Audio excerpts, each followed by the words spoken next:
শোন ভাই, তোকে একটা কথা বলি। জীবনের পথে যদি কারি কারি টাকা কামিয়ে বড় কিছু হতে চাও, তবে তোমাকে বাস্তবতার মুখোমুখি হতে হবে। কখনো কখনো স্বার্থপর হওয়া ছাড়া কোনো উপায় নেই, কারণ এই সমাজে সরলতা হলো দুর্বলতার প্রতীক। তুমি যতই সৎ আর সরল হও না কেন, কিছু মানুষ সবসময় তোমার ওই গুণগুলোকে তোমার বিপক্ষে কাজে লাগাবে।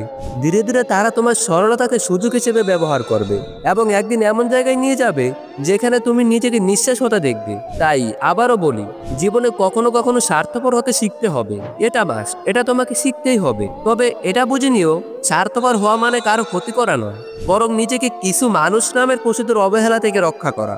নিজের লক্ষ্য আর স্বপ্নগুলোকে পূরণ করার জন্য কখনো কখনো কঠিন হতে হয়। সরলতা তখনই মূল্যবান যখন তুমি তা সঠিকভাবে প্রয়োগ করতে পারো। আর একটা কথা সবসময় মনে রেখো, তোমার ভদ্রতাকে সবসময় নিয়ন্ত্রণে রাখো, কারণ অতিরিক্ত ভদ্রতা অনেক সময় নিজের মর্যাদা নষ্ট করে দেয়। এমন অনেক লোক আসবে যারা তোমার কোনো দোষ না থাকা সত্ত্বেও তোমাকে কথা শোনাবে, আর তুমি ভদ্রতার খাতিরে চুপ থাকবে, কারণ তুমি এটা মনে করবে তাদের হয়তো কথা দিয়ে কষ্ট দেওয়াটা ঠিক হবে না।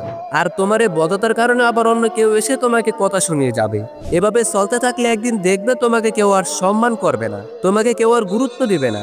তাই জীবনের প্রতিটি ক্ষেত্রে নিজেকে ভারসাম্যপূর্ণ রাখতে হবে। ভদ্রতা তখনই দেখাও যখন সেটা প্রয়োজন। যেখানে ভদ্রতা তোমার ক্ষতি করবে সেখানে কঠোর হতে শেখো। মনে রাখো, জীবনের সঠিক ভারসাম্যই সবচেয়ে বড় গোল। অতিরিক্ত সরলতা, অতিরিক্ত ভদ্রতা বা অতিরিক্ত স্বার্থপরতা কোনোটাই ভালো নয়। জীবনে সফল হতে হলে বাস্তবতাকে স্বীকার করে নিতে হবে এবং নিজের পথ নিজেই তৈরি করতে হবে।